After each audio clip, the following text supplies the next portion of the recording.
Здравейте, гледате авиошоу по телевизия България On Air. Аз съм Александър Богоявленски. Днес се намираме на втора производствена линия в хангарите на Lufthansa Technik край София. Това е едно от местата, на които може да видите как се обслужват самолети или как се извършват тежки ремонти по самолети от типове като Airbus 320 и неговата фамилия или Boeing 737.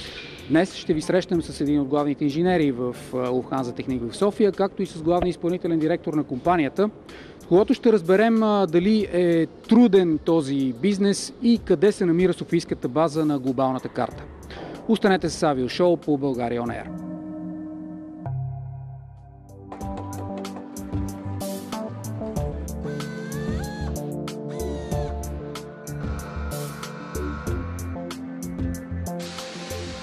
Намираме се в една от базите на Lufthansa Technik, тази в София. Една от най-големите компании за maintenance, repair и overhaul в света. Казвам се Тихомир Иванов. В компанията работя от 2009 година, от януари месец.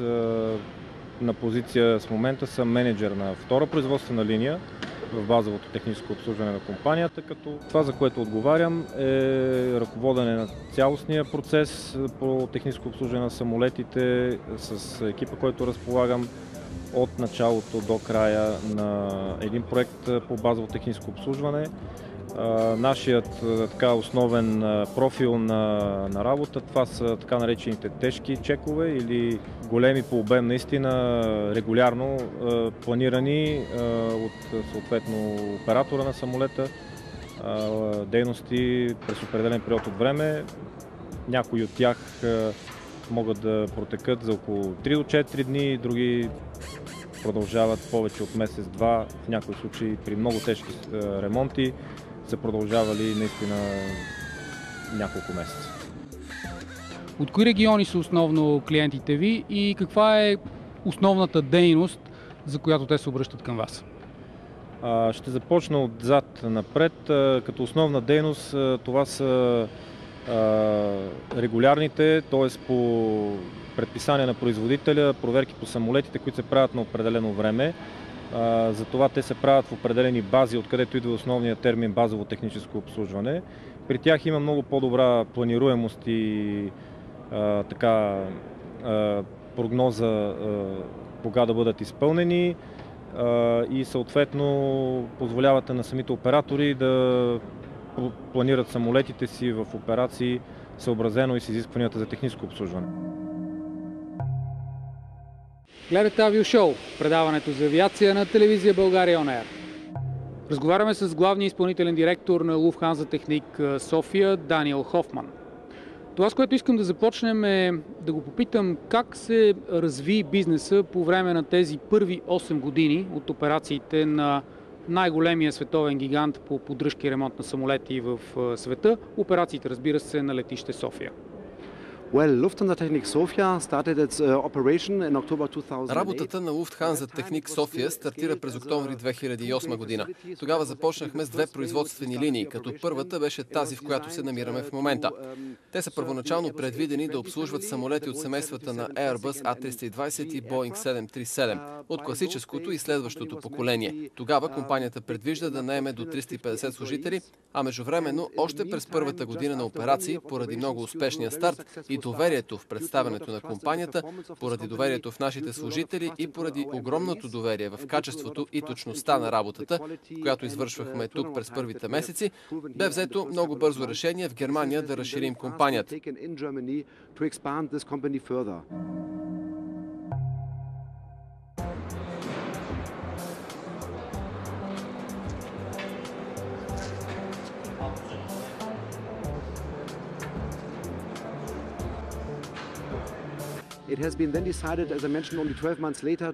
Само 12 месеца по-късно бе взето решение да добавим още 3 производствени линии, така че от 2012 година сме база с 5 производствени линии, което означава, че можем да обслужваме 5 самолета едновременно, плюс самолетите, които се обслужват и ремонтират в откритата площ пред хангарите.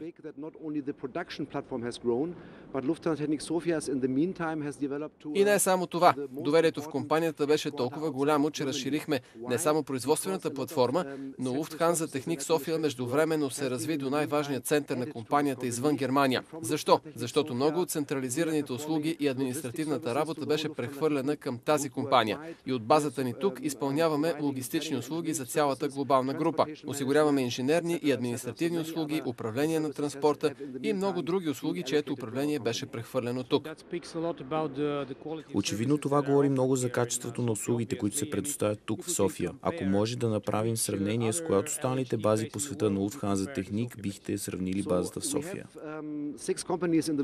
Имаме 6 компании в мрежата на Lufthansa Technik, които предлагат сходен продукт и се развиваме като една голяма мрежа. Тези съоръжения се намират в Хамбург, разбира се, в Шенън, Ирландия, Будапеща, Унгария, в Малта и най-новата ни база, която беше отворена това лято в Пуерто Рико. Предлагаме малко или повече еднакъв продукт, който се нарича базова поддръжка на самолети, което означава, че извършваме най-тежките възможни проверки на самолетите с най-сериозните умения на служителите и най-сериозното технологично обезпечаване. При този тип обслужване напълно разглобяваме самолетите и, както виждате зад мен, проверяваме двигателите, което не е нещо много специално, но разглобяваме цялата пилотска и пътническа кабина, извършваме структурна инспекция, проверяваме самолета за корозия и пукнатини и ги оправяме. Всичко това трябва да бъде много добре оркестрирано и добре планирано и координирано, защото престоят на самолета на земята е голям проблем за авиокомпанията, тъй като през това време той не носи приходи. Така че най-важните фактори за ефективността, скоростта и осигуряването на надежна услуга. Кои са ключовите услуги, които се предоставят тук и кои са ключовите ви клиенти тук в София?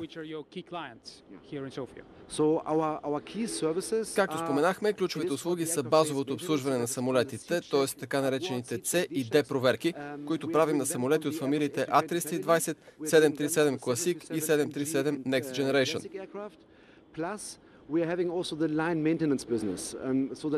Плюс това предоставяме и така наречената линейна поддръжка. Това са дейностите, които се осигуряват от организация по поддръжката по време на линейното опериране на самолетите. Нощен престой, транзитни проверки и така нататък. За тази дейност разполагаме с отделна организация тук. Отделно от това имаме възможности за цялостно боядисване на самолети, така че осигуряваме не само поддръжката, но и пълното боядисване на самолетите. Това на практика е спектъра от производствени услуги. Както споменах и по-рано, предоставяме и пълния спектър от типични МРО услуги, които включват планиране, логистика, транспорт, резервни части и така нататък. Попитахте и за основните ни клиенти.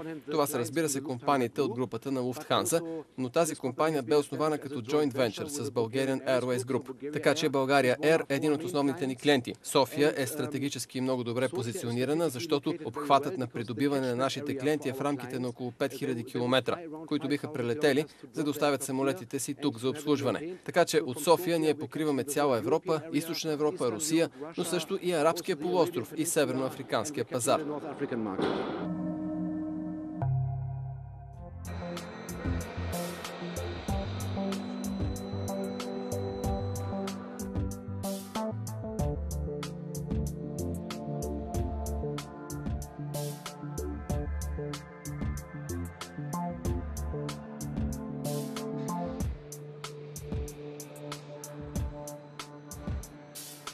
Първите години стартирахме изключително с чекове на Lufthansa. Това са Airbus 320 фамилията, с съответно модификациите 319 и 321, с двата типа двигатели и Boeing 737 Classic и Next Generation, които също влязоха в портфолиото на компанията малко на по-късен етап. Също така други клиенти от Европа, страните от ОНД, Близкия изток, Северна Африка. Също така сме имали в редки случаи доста, така да го кажем, екзотични клиенти, като от Папуа Нова Гвинея и пак руски клиент, но наистина доста далече от Владивосток. Също така и нашия национален превозвач Bulgaria Air е основен клиент на Lufthansa Technik София за линейно и базово техническо обслужване.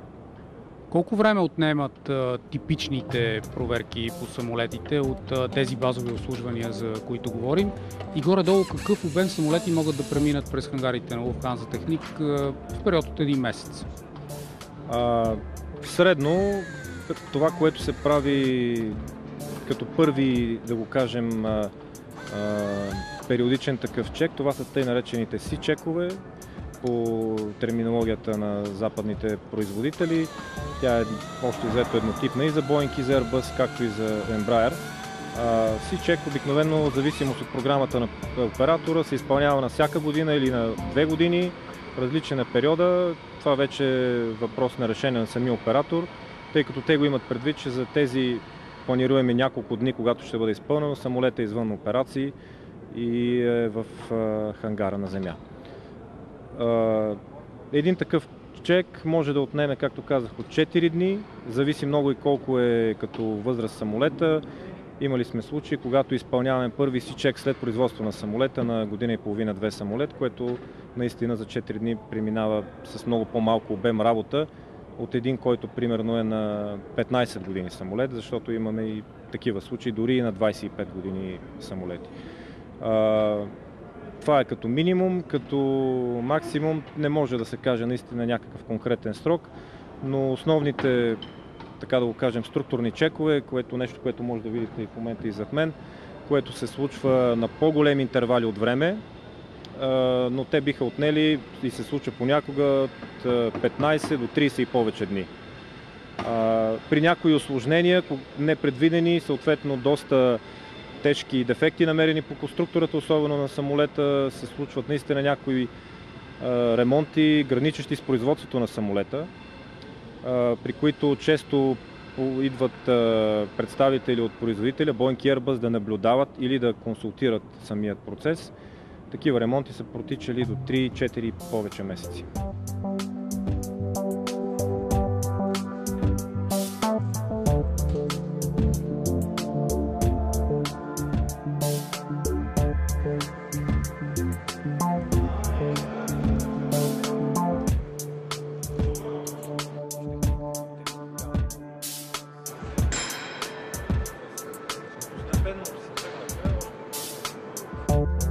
Кои са типичните професии, всъщност, които може да срещнем тук във вашите хангари? Да, като цяло доста широк спектър от специалисти са необходими за извършването на един такъв технически преглед на самолета. Разбира се, основно са въвлечени хора с инженерни специалности. Това са специалисти по самолета и двигателя, механици по всички системи на самолета, също така по електрониката и по оборудването, радиоелектронно на самолета и не на последно място, което става все повече популярно и основен фактор при хората, занимаващи се с структурата и ремонтите по нея, особено на по-новите самолети, където имаме изключително широко използване на композитни материали, които са доста специфични от към ремонт и поддръжка. Наистина доста така специфична професия и характерното е, че за България, поне със създаването на Lufthansa Technik София, това може да се каже, че са първопроходците, които за първи път изпълняват такива ремонти на наша територия. Кои компании смятате за основни конкуренти тук в региона, но също и в Европа? Както казах, обсегът на придобиване на клиенти е около 5000 км, така че това означава, че конкуренцията ни е съсредоточена в този диаметър. Всяка компания за обслужване, ремонт и поддръжка в Европа ни е конкурент, както и тези на Арабския полуостров и Северна Африка. Като Lufthansa Technik обаче ние имаме главното предимство на силна репутация за надежна компания. Надежна в смисъл на качество, но и в смисъл на ценова предвидимост и доставяне на самолетите според договорените срокове.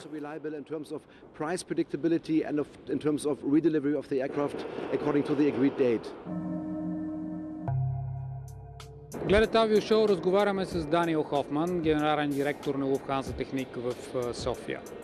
Какви са очакванията за Lufthansa Technik през новата 2016 година, особено що касае базата в София? Yes, from 2008 this company has been designed as a 350 Да, през 2008 година компанията трябваше да разполага с 350 служители, но междувременно вече прехвърлихме 900 служители на пълен работен ден, включително с новите попълнения, които все още се обучават, и стажантите. Можем да кажем, че надхвърляме 1000 души персонал. Утроили сме се през тези 7 години и плановете ни за бъдещето са да не спираме този процес. Все повече централизирани услуги се прехвърлят тук, но вече сме и на много краен етап от преговорите с joint venture партньора ни, Bulgarian Airways Group, да построим още един хангар в западната част на терена.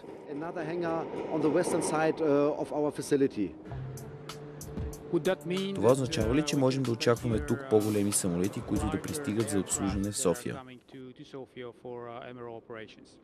Да, за сега възнамеряваме да разширим дейността по тяснофюзелажните самолети, но хангарът, който ще построим, ще е подсигурен за бъдещето. Той ще е с 12 метра по-голям от съществуващата инфраструктура, което означава, че ще може да обслужи всякакъв тип широкофюзелажен самолет, включително А380. Включително А380. Това означава ли, че най-вероятно най-после ще успеем да видим и А380 тук в София? Много се надяваме, че един ден ще видим този самолет тук, а още по-щастливи ще бъдем, ако можем да обслужваме и поддържаме този самолет.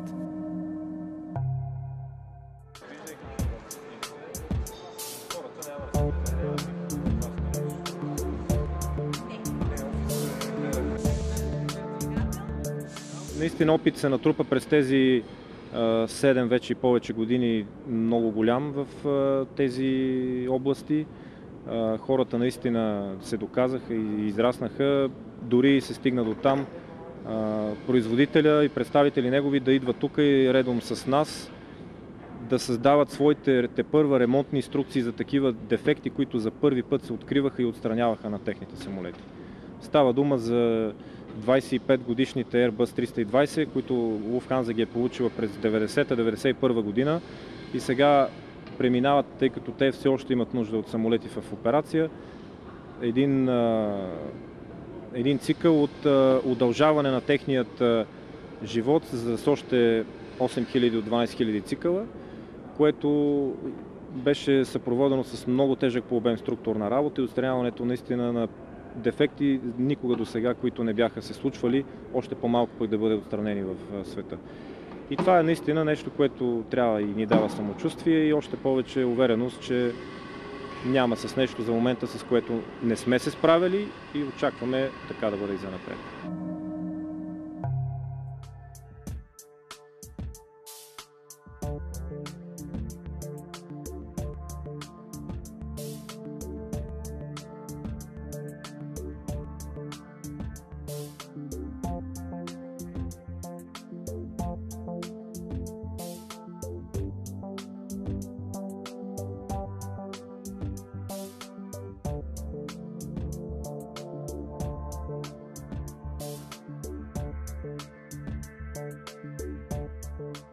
Тоест можем спокойно да твърдим, че освен център за поддръжки и ремонти на самолети, Lufthansa Technik София се превръща и в развоен център за въвеждането на нови процедури, ако не и иновации в тези дейности. Да, факт е, случи се това нещо при няколко случая. На тези, казах, доста натрупали на работна льот и цикли самолети на по 20 и повече години. Правиха се ремонти, които за първи път се правиха и съответно вече станаха стандартни в инструкциите на Airbus конкретно. За хората също така това беше много важен момент, тъй като успяхме да се справим в голяма степен сами, с наистина разчитайки на иновационното мислене на хората и на желанието им и мотивацията за работа и да го постигнат. Наистина не сме имали до сега проблем по самолета, пред който да сме отстъпили и да не сме го отстранили. Гледате авиошоу по телевизия България On Air. Кой е типичен източник на кадри всъщност за тези инженерни професии, които споменахте? Откъде основно идват хората, които работят тук?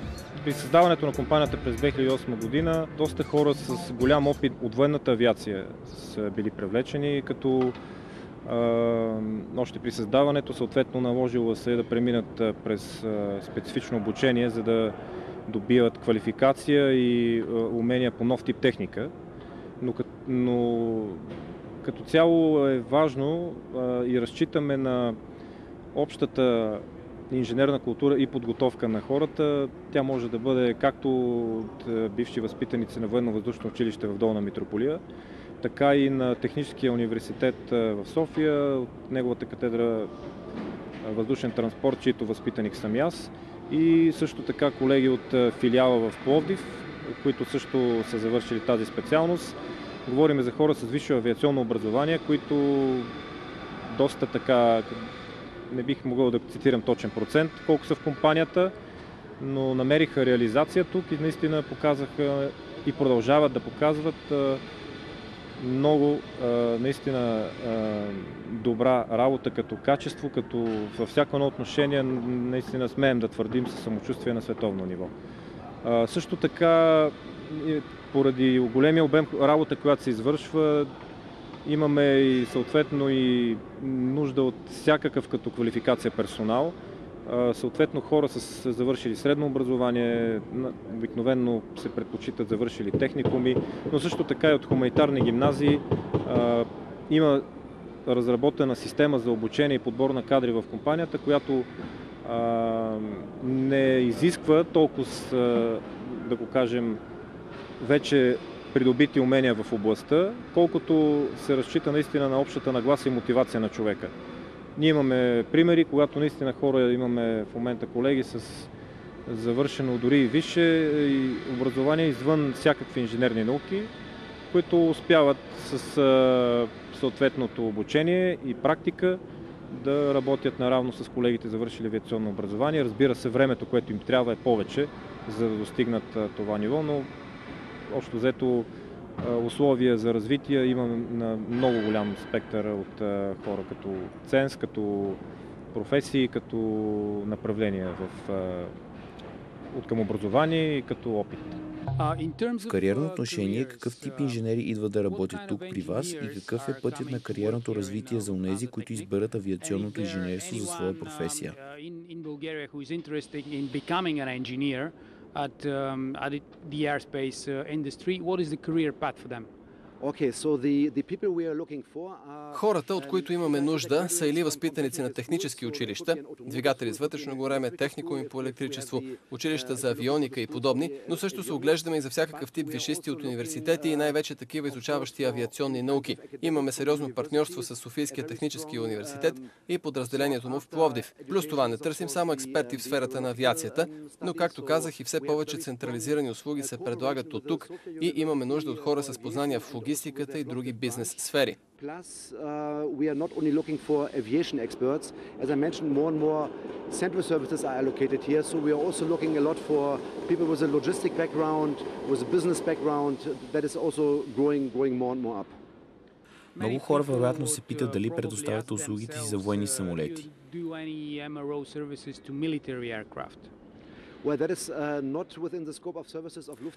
Това не влиза в обхвата на услугите, които Lufthansa Техник предоставя. Ние сме напълно цивилна компания за обслужване, ремонт и поддръжка. Не обслужваме военни самолети и това е една сфера, в която не възнамеряваме да навлизаме в близкото бъдеще. А защо? Защото това е един напълно различен бизнес сектор, който се нуждае от напълно различни умения, напълно различни връзки и е бизнес, който разчита основно на правителствени поръчки. А ние, като компания за поддръжка на граждански самолети, имаме отношения основно с търговски партньори и организации.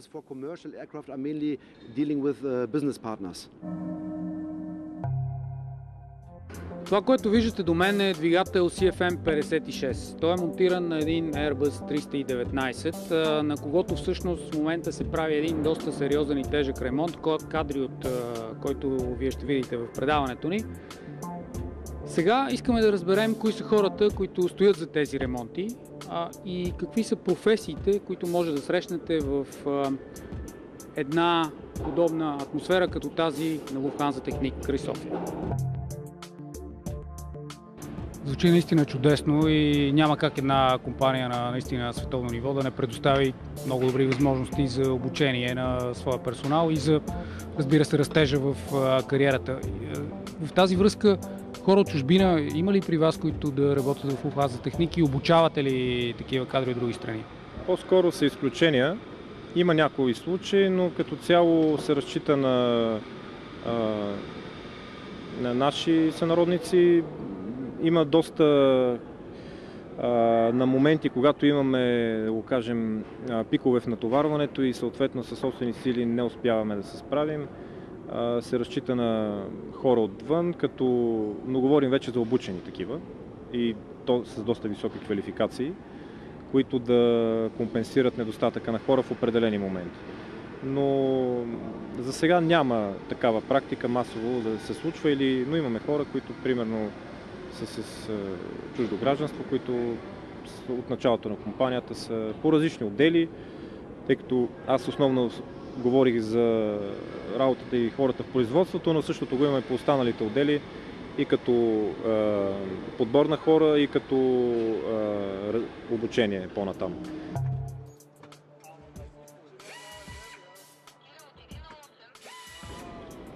В авиацията има много важен и все по-придобиващ значение термин, това е човешки фактор. В крайна сметка хора работят на тези самолети. Това е наистина цяла наука, която се развива през годините, бих казал така, през последните около 20 години, все по-добиваща голямо значение.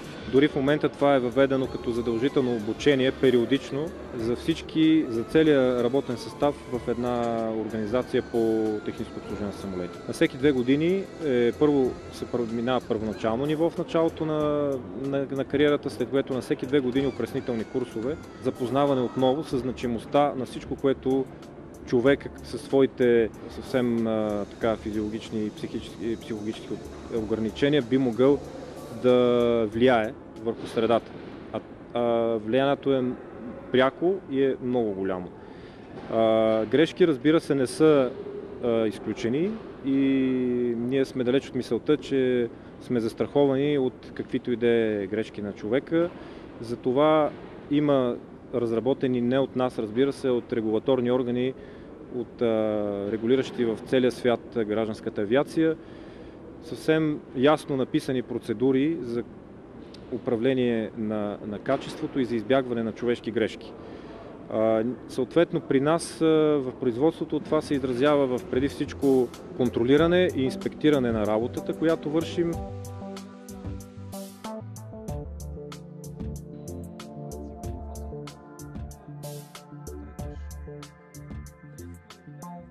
Системата за качество в компанията, във всяка една такава компания, следи за правилното съблюдаване на процедурите, които са черно на бяло разписани, всичко, което се прави в една такава организация, и съответно контрол е многостепенен, за така че да се избегне и да се елиминира единичната или някаква верижна грешка или стъпаловидна грешка по веригата. Така съответно се контролира и... Да, но грешки присъстват в ежедневната работа. Другото, което е важно, това е информирането на хората за случили се подобни грешки, т.е. в подобен тип работа навсякъде по света.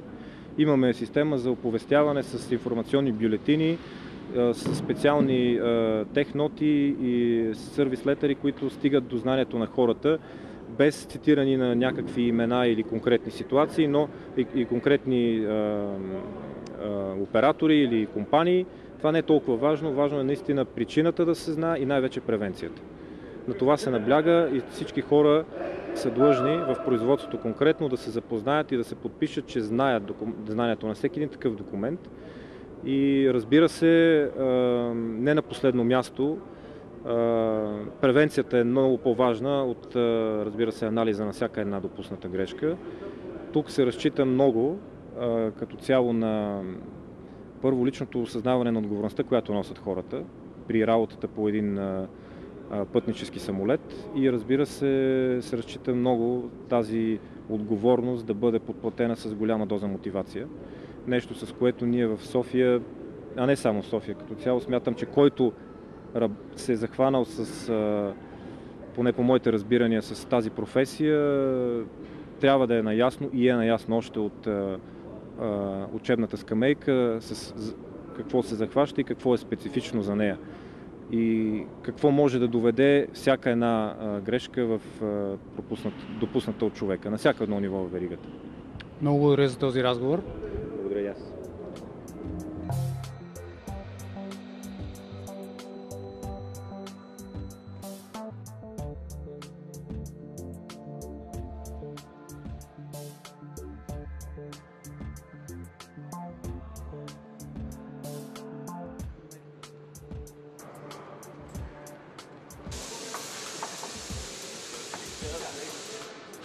Гледахте авиошоу от втора производствена линия на хангарите на Lufthansa Technik в София.